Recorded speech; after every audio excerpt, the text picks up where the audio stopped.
Hey, everybody, good weekend. Here is your market minute for Sunday, the 3rd of December.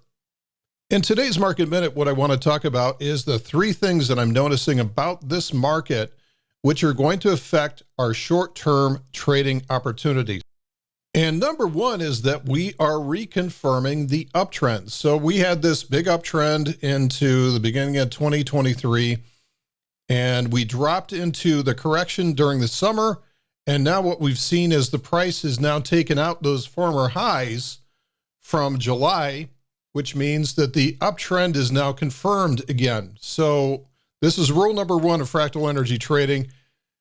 Larger time frames dominate the trend, and we're seeing this come back into play. Now, there was some risk this fall that we were going to pile into a lower high, and this was going to lead into some selling. And this was certainly the narrative that you saw across social media, was that the market is heading for new lows again. But in the month of November, the market has absolutely taken that fear and has mercilessly squeezed all the shorts out to the upside on the narrative that the Fed is close to being done. And so we can see this happening on not only the NASDAQ, which was the previous chart, but also the Dow. You can see how the Dow now has printed a new high after July. So we're back into the uptrend polarity again, not only on the NASDAQ, the Dow, but also the S&P as well too. Friday gave us a new closing high for the year on the S&P 500 cash index.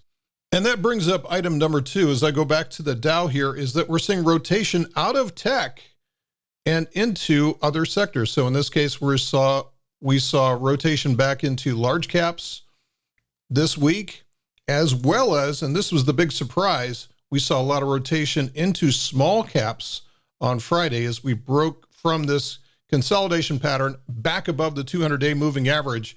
This is turning out to be an unbelievably big potential for a bear trap back up to the upside. Now, the number three thing that I'm seeing, and we're going to go back to the S&P 500 for this on the daily chart on the right-hand side, is that we're not seeing any pullbacks. When markets go into range expansion like this, which is what we saw in early November, late October, then there's three ways that they can deal with that exhaustion. They can go sideways, they can pull back, or they can continue to grind higher.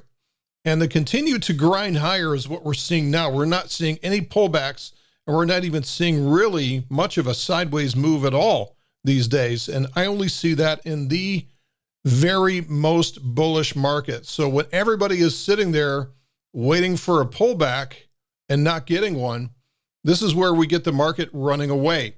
And this is typically what we see when fund managers are behind for the year and they're being forced to hold their nose and jump into the waters at this point. They have no choice. They're underinvested right now, and they've got to jump on board for the last few weeks if they want to get their bonus for the year.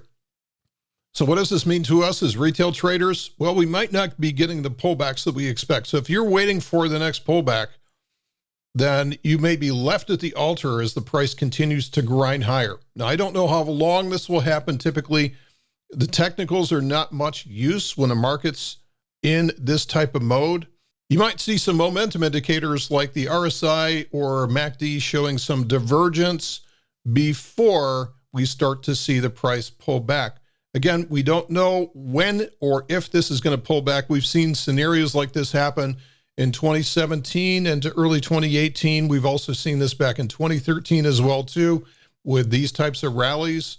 And they typically do not offer many pullbacks, many ways on board. So sometimes just jumping on board is the only way that you can take these things long. So those are the three things I'm seeing in today's market, and that is your weekend market minute. Thanks for listening. We'll see you in the next one.